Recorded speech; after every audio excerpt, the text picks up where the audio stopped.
Task 9, Assignment Number 3, A Lesson Beyond Words.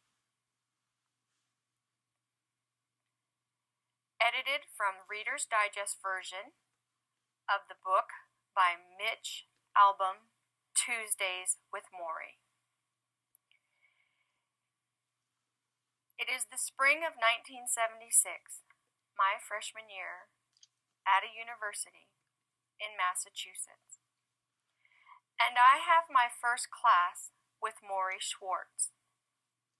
He has sparkling blue-green eyes, thinning silver hair, big ears, and tufts of graying eyebrows. When he smiles, it is as if you just told him the first joke on earth, and you can't help smiling yourself. Morrie is older than most of the other teachers, and I am younger than most of the students, having left high school a year early. I box at a local gym, so I appear tough. But because Morrie does not look at me as a kid trying to be big, I relax. In sociology class, Morrie teaches about being human and relating to others. Soon he and I begin to talk after class when the room has emptied. One day, I'm complaining about the confusion of my age, what is expected of me compared to what I expect of myself. Life is a series of pulls back and forth, Morrie says.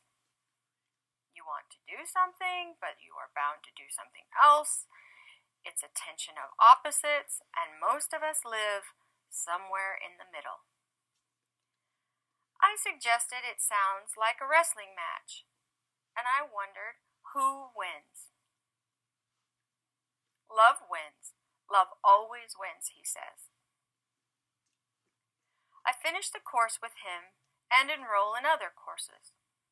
We meet now and then just to talk, fatherly conversations that I cannot have with my own father. In my senior year at the university, Morrie suggests I try an honors thesis. What should I write about, I ask. What interests you, he says. We discuss ideas and finally decide on sports. By spring, I have written 112 pages, and I hand it to him with pride. I had no idea that this paper was good training for my future job. On graduation day, 1979, I introduce Morrie to my parents. He tells them, "You have a special boy here," and he hugs me. He asks me if I will keep in touch, and I quickly answer, "Yes, of course." I did not keep in touch, as I bounced around as a musician and then a sports writer. Ending up in Detroit, I lost contact with most of the people I knew in college. I worked at a very fast pace. I married, but didn't have any children. My work took all of my attention. I drifted away from my only brother when he became seriously ill. Occasionally, I thought about Morrie and the things that he had taught me, but it was as if they were all from another life. Now, on my television screen, I learned that Morrie was dying from ALS, Lou Gehrig's disease. It destroys your nerves, and often beginning with the legs and working up. By the end, your soul, perfectly awake, is like it is imprisoned.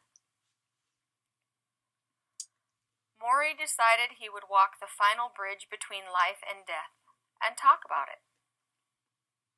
He held discussion groups and wrote. Ted Koppel, host of ABC's TV's Nightline, read an article about him and arranged to interview him. It was that program that I watched, as Maury said. Ted?